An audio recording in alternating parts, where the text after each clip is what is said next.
Oh no, we're gonna talk about our gigs. I think is the way to play today. We've done at least 2. 3, I believe. Well, So far. Yeah, wide open. you take fucking full credit for that. And we've got footage from the Perth gig to watch back in. Cheers. Woo! Everyone. Cheers. In the hat. It's so good, man. It's refreshing, like.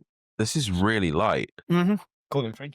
I had a Barney's full beers. This is a non-alcoholic job. It's 0.5%, but I had one of these in the house the other day there. I think we were playing Rocket League actually when I was netting. Yeah, he was fleeing, wasn't he? It immensely affected my performance, that 0.5%. Oh, there's always something. It's either stick drift or the 0.5% beer.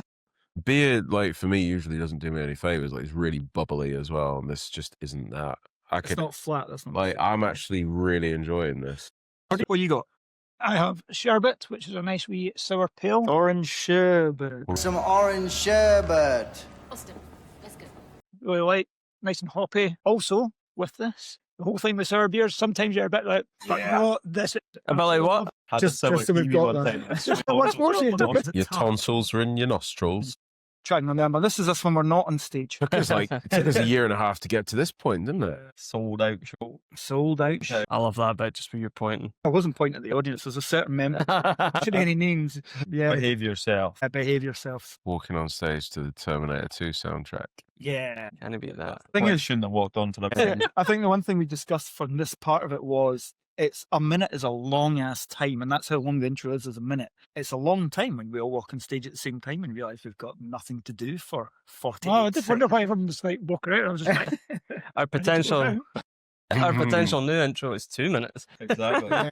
1 minute wasn't awkward enough. I'm going to double it. By 2027, we're just going to have the whole Terminator 2 film and we won't even play.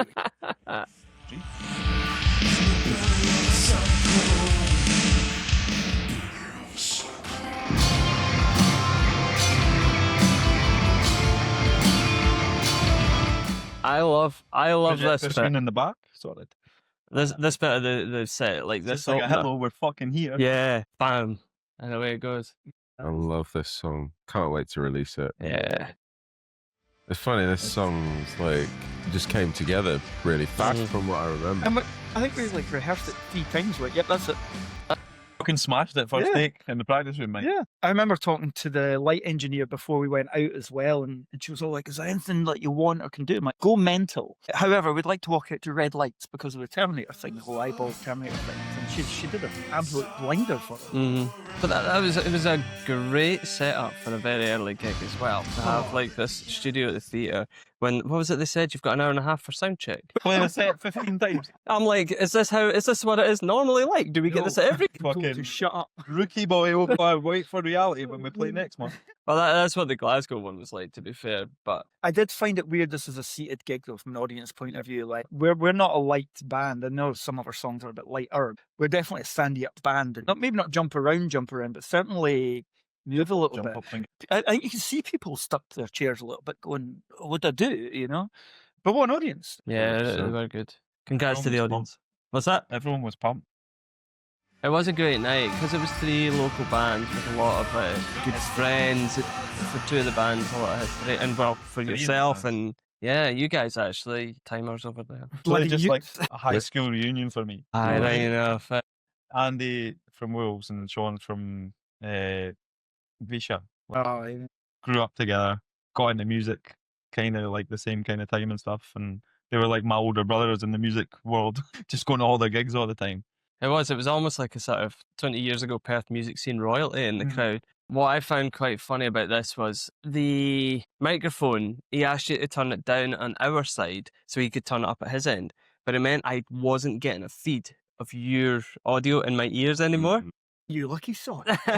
It's just as well I know the song so well. But yeah, that threw me later on because there's a bit where you're actually talking and I have no idea what's being said. I could see that gormless smile on your face going, Yep. You know, I didn't know when, obviously we came from Wolves, put the show together for their release, and being invited was lovely. But then when tickets started to sell, it was like, wow. And then, you know, obviously we sold a bunch of tickets, and it was nice to see the place full for us, you know, for an opening, well, not opening, second on. Is that not the beauty of the theatre gig, though? There's a certain level of, there's a seat allocated to you, you should take your seats now. And of course, out in the auditorium, they're saying to people as well, or out in the auditorium, the foyer, they're saying to people 5 minutes till the gig starts or whatever. So people are sort of compelled to go in. And the sound was incredible. It was absolutely incredible. I remember walking out of the wireless system into what would have been the crowd. And I turned around and like, holy crap, this is good. It was so clear. That was funny actually during the sound check, because at one point the four of you are just staring at me. I'm like, well, I can't come out. Stovey, come on. The other thing I noticed on stage with this one as well is how much light we had. Like, do you not remember we talked about beforehand? You had the fucking luminous paint out, painting your dots on your fretboard in case you couldn't see. I could see everything at all times. Yeah, There was so much light on that. The video doesn't do it justice. It looks quite dark there, like an actual gig, but on stage it felt like it was bright as anything. I also All that remember matters. like rocking up to do our sound check and realizing that none of my cables are long enough for a stage that.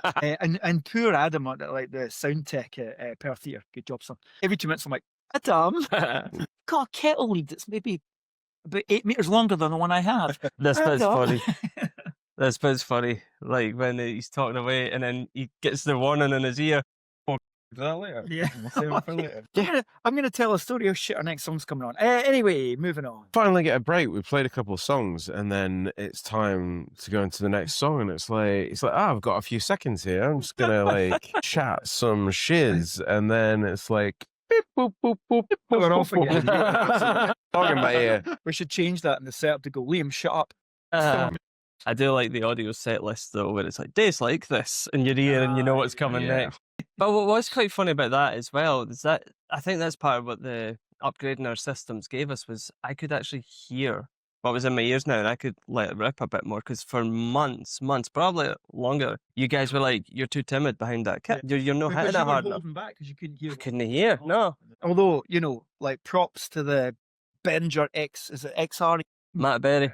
Absolute beast of a buy that was. I mean, that's changed everything. Such a fucking simple, cheap setup as well. And it works so relatively cheap. Oh. Absolutely it is. But I remember at the Glasgow gig, you were explaining it to the Trends guys. They were wanting to see. Oh, yeah. And you were like, and this is what we use. And they were like, it's brilliant. Yeah. And it's so simple once you set it up, and when you've got a Gav in your band to figure it all out. But dive. But the idea of the old system where you put something on it and all the dials change because they were all manual dials, and you come into the next practice and go, why is this not working? Put a bloody pedal on top of it or something, it hit 18 buttons and it no longer works. And now you plug it in, it remembers the last settings, and you're off and running with it. I mean, how quick are our setups now for practice? Yeah, There's a time it was taking us half an hour just to play a song. And now we go in, throw some cables at Liam, and before we know it, we're ready to play. Oh, is this Liam actually doing something? Yeah, it's not carrying anything, just doing something. Doing shit. It's got a bit of a grudge. You have learned quite well. You do know that we love you sometimes, yeah? Does anyone want a biscuit? Always. Not only has this evening been brought to you by slagging off singers at Barney's beer, it's been brought to you by BN Biscuits. Happy face. While we're on this subject, though, if you are a vocalist and you're watching this right now, I sincerely wish that you would just go to our Instagram account, find that video where they're slagging vocalists off. This is what you were trying to say, and this is the bit. Yes, we can. Sorry, this is the bit I didn't hear. You're like, this is Stubby, by the way. It's his second ever gig, and I just heard second ever gig, and I'm looking up, and everyone's like, hey. This is his second ever gig, but yeah. Shut up and eat a biscuit. You had that gormless look in your face of, what now? I had no fucking clue what was going on. Sorry, Liam. Your appeal to the other vocalists who are struggling under the weight of their band's kit. Exactly. If you're a vocalist and you're listening to this right now, just show some appreciation. Go to our page, find that video where this lot are slagging me off. Because really, they're slagging you off too. You should post pictures of you carrying something as evidence. And tag us. He doesn't have any. Video evidence of not carried. There was, but I wiped it. Carrying the weight of this band. Weight of this bum. You're all quiet now. Close up there. Just reminded me of Wolves drum kit. Beautiful bit of kit that. There's a great photo that you took of me sitting behind the kit I'm using, but with the Wolves kit behind me, and it just looks like I'm sitting behind some mega Phil Collins back. But first, my child's. That was weird filming the video, by the way, and not having that part. to do. What do you mean? My vocals. Mm. Because you sing them on the recording, of course. And Yes. I'm like, what to do now? Oh, nothing. Nothing. I just jump about like an idiot. There we go. There he is. This is what I want to do. That shit. It's like the one vocal in the whole set that I can't mess up. Because I do. Because there's nothing Some else playing in the straight up background. It is a quality bit. I love I it. love You this. said that with such conviction as well. I hated The this one song bit I so can't mess much. up because I'm doing it. Don't worry, we're in safe hands. Take some love- basis. This was the highlight for me. This is the It's good just though. like, oh, look at me high-fiving everyone. Oh, I've got energy to climb stairs because I haven't carried anything. I was literally about to walk up the steps at that point, and then you walked out in front of me, and I was like, "Oh well, he's going then. Can't both be up." You could have gone up the other side. Because at some point, I think, Gav, you'd said to me, where's your box so you can stand in it? I'm like, it's the merch box. It's out in the merch table. But if I had it, I'd have used it as a step up to the monitor. I was about to. I got on that, and then I looked up and I was like, I'm still a little nervous. If I go up there and fall, I've seen some horror videos of like singers doing that, I've and it's done just fucking disappeared and events it, before. like legs in the air. I've got tiny legs though. See, like I've got a long torso and short legs. So me climbing up anything, it's just not happening. I know my limitations. The ground. Oh, That's where you belong. the next gig's going to be fantastic. There's like rafters, like not even a stretch above our arms. I'm going to be fuck. I insisted this was after Lullaby in the set because I needed the recovery time. Nowhere is a drop off, isn't it? We need an Oh. in-betweeny song that can. Echoes. It definitely resets the palette though, and it's one of these songs that, like, when we started playing it, it's like it just didn't sound right when we were jamming it. It's like, oh, it doesn't sound right, but like over time, it's just kind of we settled into it. It's felt empty, I think, to begin with. It's less empty now. Yeah. It's actually, it's the one I struggle the most with for timing. Same. Eh, Zone out. It's just that, just for that opening section, once I get over to the hi-hat here, I'm fine. But that opening section, just on the floor tom, I'm like proper concentrating on the clicks more than any other song. Any other song, I can almost play along to the click like it's the actual song. Is it because the room's empty at that point? Like you're not hearing much, or It's just the rhythm I'm playing on the floor tom. the floor, Tom?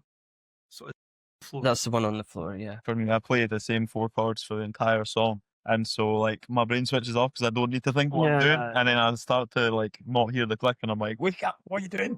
I tend to mess it up though because there's so little to do. I'm like, oh, it's next. Oh, crap. But I do love it, as you It's all a will. bang song, but yeah, it's just. I think the last time we practiced, I forgot I've started doing the low part of the vocals. And Mhm. you're looking at me and I'm like, I got shit to do. Mm. I didn't sign up for this. I've got like a glow in the dark t-shirt on. Oh, look at it. It's like very when vibrant. the light hits it, it's just like the yellow, the Echo Lab symbol just kind of woof, glows. Excited there. That's for the Gavin's bits of unusable footage. I love But you're it. gonna play to a This bit real. coming up as well. When the guitar kicks in. Maybe a wee bit, yeah. That bit. The mad thing is, we first heard this song, because this was written before this was done before we got together. And we first heard this about 2 years ago now. Yes. Because I'm sure it was October 23. But like 2 years is like nothing, but also an eternity, isn't it? I Mhm. feel like we've been a band for an eternity. We've only- 5 years since COVID. Yeah, Listen that's up. mad. Said, I know I've got a 5-year-old.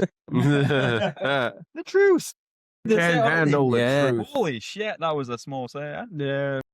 Song that 24 minutes or something like that. Because I'm so like hyper. 10 minutes that was in. Because I'm so hypercritical of myself, I have watched this quite a few times, and it is like surprisingly quick. But we talked about this after the gig. We were on Nowhere before we realised like what was happening. I said truth, and I was like, what? How is the last fucking song? Yeah. I Should have been had having fun, no? Yeah, exactly. That's Disassociated. The set is like that though. It's very Punchy. yeah, Mm. and it's enjoyable, and we're happy up there.